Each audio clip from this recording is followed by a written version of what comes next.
Today on the TMZ Podcast. Hey everybody, it's Harvey Levin. And Jason? I just want to say, Charlie's out of town. I wanted to come in today and I wanted to talk about Dianne Feinstein. Dianne Feinstein has died.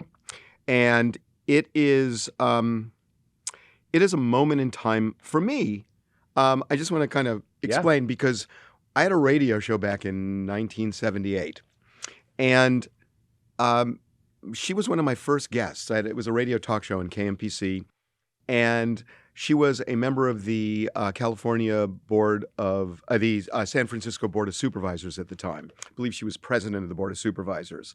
And I don't even remember what the subject was, but I remember booking it. And when we finished, what I really remember is, wow, this woman is going places. She seemed so smart and engaged.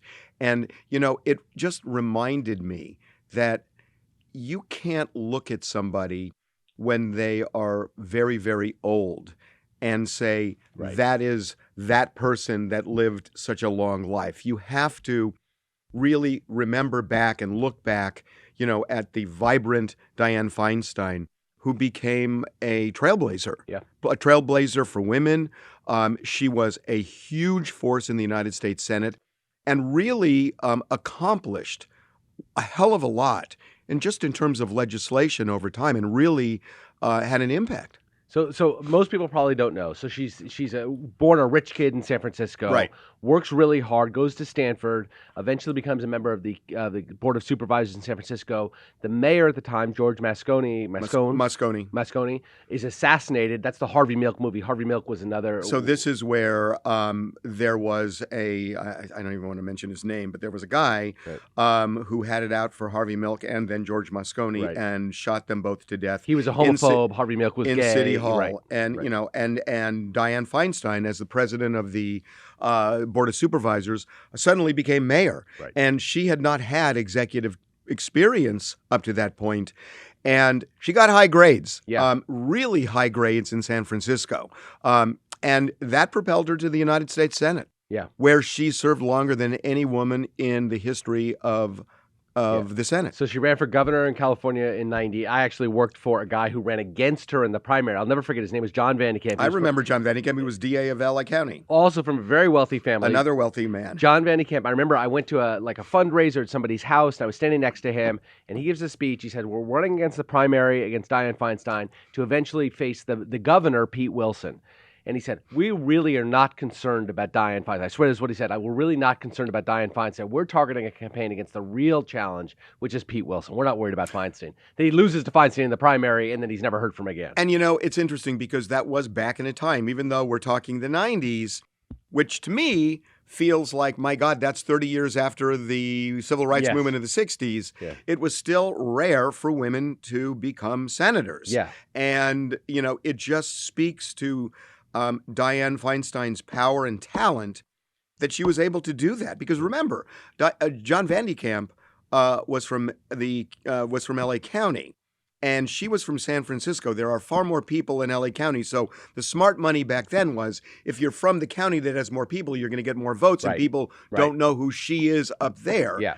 She wiped the floor with him. And she wiped the floor with him. It wasn't close. And so, look, I mean, we should talk about this. So, you know, she served for many, many, many years, decades in the Senate. And over the last 3 or 4 years, her health failed. And she had many absences from Congress, most recently one for a couple of months, where she was battling encephalitis, she was battling shingles, and other things. And she wasn't with it. I mean, that was, I think pretty that's clear, fair to say. Neither physically or mentally with it. And you know, she became kind of a touch point for people to talk about when is enough enough. And we're still having that talk today. But, you know, when I look at her, I think of Ruth Bader Ginsburg. And you know, and I think of Ruth Bader Ginsburg because, look, personally, I think Ruth Bader Ginsburg was incredible and just incredible. But a lot of people, myself included, thinks maybe she overstayed her welcome because if she wanted her legacy really to live on, President Obama could have appointed somebody, Yeah. and it turned out very different. So I think this conversation still revolves around It's Dianne a little Feinstein. different here because It's a her, little- because- her heir apparent will be appointed by a liberal governor. Right, and So, yeah. and we already know this is going to be a Democratic black woman. That's Gavin Newsom's made that pledge. Right. Yeah. So it is different in that sense, but the principle is still the same. Yep. And Well, the principle extends to Joe Biden and Donald Trump. Mitt Romney came out when he resigned from the Senate and said, these two guys are octogenarians. They both need to step aside. They both talk about the youth and tomorrow, but we're represented by 80-somethings. And in Biden's case and in Trump's case, too, there's been a lot of talk about they may not still have the same mental acuity they once had. And is it time to step aside? She was a point of that conversation. And as well. and it is really interesting. I want to get into Adam Schiff for just a minute. Yeah. In a minute, but I do want to say it's interesting because when I was young, people would talk about young people are not equipped to hold high offices.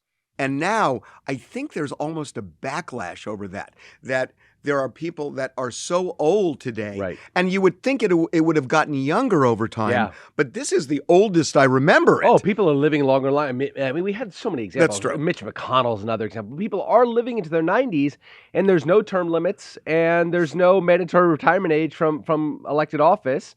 And so these people are serving into their 80s and later. Sometimes Dianne Feinstein was 90, still serving. Okay, so now you got to wonder. Yeah. Adam Schiff, Yes. who is a very visible, high-ranking member of Congress, who sat in the January 6th committee and has been a real voice in Congress. He is giving up his seat, or said he is giving up his seat, and he's been running for United States Senate.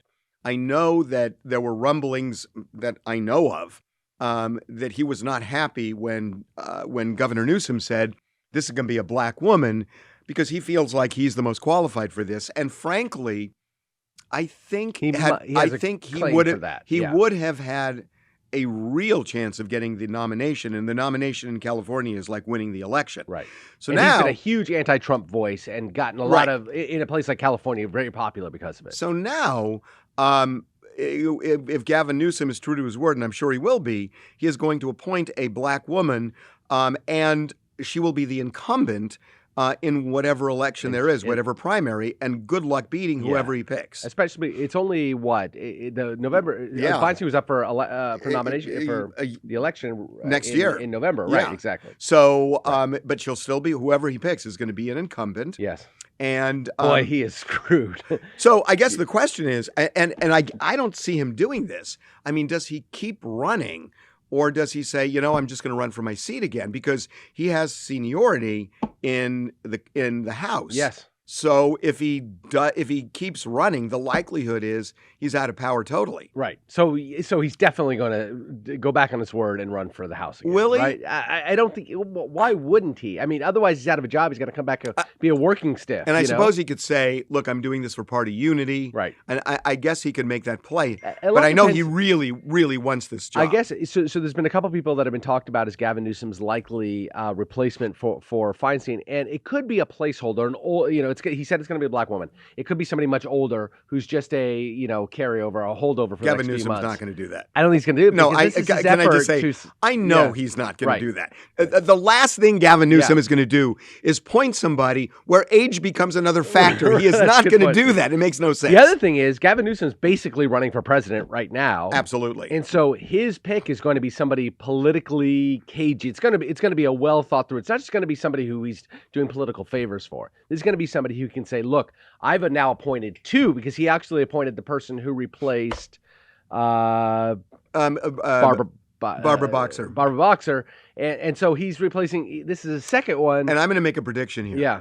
This person is going to be surprisingly more moderate than you would expect from Gavin Newsom. That's what I would expect as well, because he's playing. He's running for president. Exactly. And when we say it, we should just be fair here. To say he's running for president, he's not challenging Joe Biden right now, but he is in the wings. And and everybody says, look, Joe Biden is running. Joe Biden is running. But even Nancy Pelosi said, I hope he runs.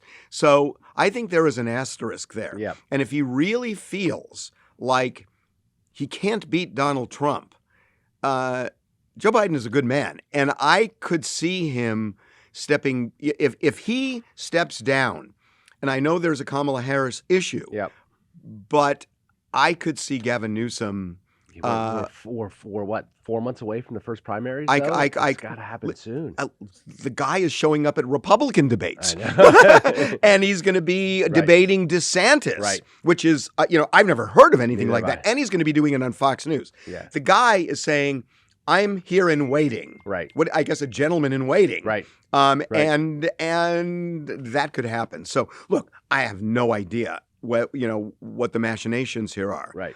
But I think whoever Gavin Newsom picks is going to be aligned with what he's doing right now. Right. So going back to Dianne Feinstein, huge legacy, right? The longest serving woman in the history of the United States Senate. I think that a real trailblazer, as you said, sort of came to power in this horrible tragedy. But what a life she made of herself. What a political life she made for herself. You know what I love about it, too, is that she was a person of wealth. Yeah. And did not have to do any of this. It's hard being a senator because you're not just going back and forth from Washington, but you're fundraising all the time. It's a tough job. She didn't need to do that, but she really felt that commitment. And when I interviewed her in '78, I really felt that from her when I talked to her. And, look, I've done a gazillion interviews. And if you asked me to remember back to those days, I could probably remember on one hand. Right. But she's one of them. Right. And I've never forgotten it. And I think about her from time to time and that interview. And because I just remember thinking, gosh, I'm interviewing this supervisor and look at her now. Right. And I've always kind of thought about that. But Jason, I cannot tell you how impressed I was. I remember finishing it and just thinking, God, she was really impressive. I have not said that about a lot of politicians today, and especially people in Congress. Yeah. I said the contrary. Yeah. So I don't know. I just, it gives me it makes me smile just thinking about what a full life. Life well lived, for sure.